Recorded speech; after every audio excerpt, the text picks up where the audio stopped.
नागपुर में 19 अप्रैल को हुए लोकसभा चुनाव के मतदान करने के दरमियान ऐसा वीडियो सामने आया जिसमें मतदान करने के बाद बूथ पर लगी मशीन से एक पार्टी की पर्ची सामने आ रही थी, जिसमें आचार संहिता के नियमों का उल्लंघन हुआ।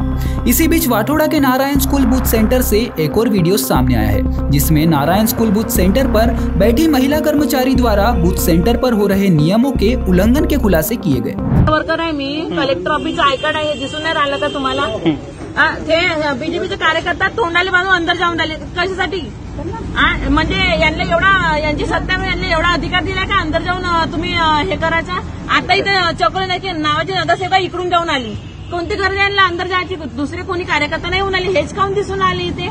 मी अजून आतमध्ये नाही गेली, मी इथेच बसली आहे, हे का बरं आतमध्ये जाऊन आले? बहुत बढ़िया ताई। यह इलेक्शन कमीशन की तरफ से लगाई हुई जिम्मेदारी के जो कर्मचारी है, ये इनकी आप बीती है।